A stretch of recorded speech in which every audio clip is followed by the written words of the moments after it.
Good morning, happy Saturday. Welcome to Coffee Chats at Café Jana.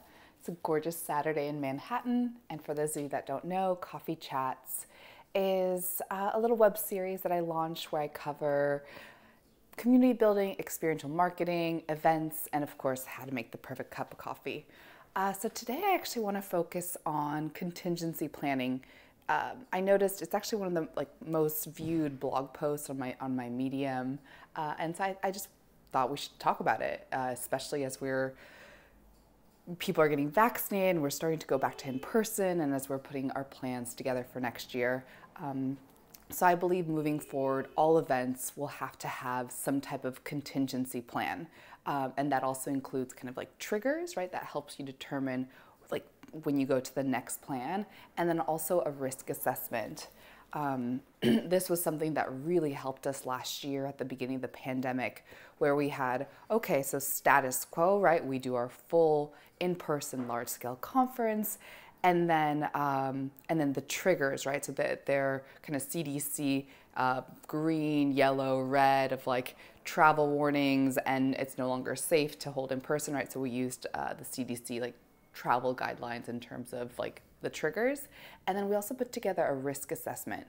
And this is kind of a monetary thing. So, you have let's say 40 vendors, maybe more per large scale event. And so you put together a risk assessment. Hey, if we decide to cancel 180 days and out, right? What does that end up? What is the risk in terms of monetary to the company versus if we decide to cancel 90 days out, 30 days out? So just this becomes really important in your decision making and in your planning moving forward. But yeah, if you think of the different kind of plans, right? So you have option one, which is status quo. So for us this year, status quo is fully digital. But, right, we have our global event in October, so we're like, okay, well, could we also introduce some type of hybrid event, right? And what would be the triggers, right, that would allow us to do that, and also what would be the risk and the cost. But yes, it's you have status quo, you have hybrid, right? So you have a couple different options when you do hybrid. Hybrid is you still have some type of digital element, and then you introduce some type of in-person, right? Whether it's just kind of your broadcast and your speakers, or it's also a small audience.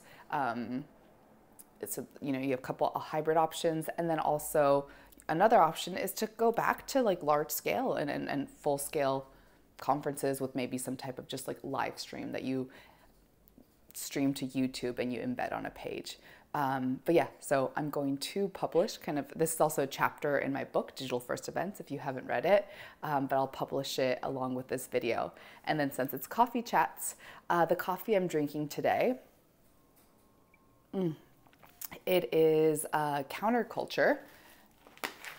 It's called Big Trouble, and it's definitely caramel, nutty, delicious. I think these beans are from Peru, but yeah, this is one of my favorite roasters. I should probably know where they're from.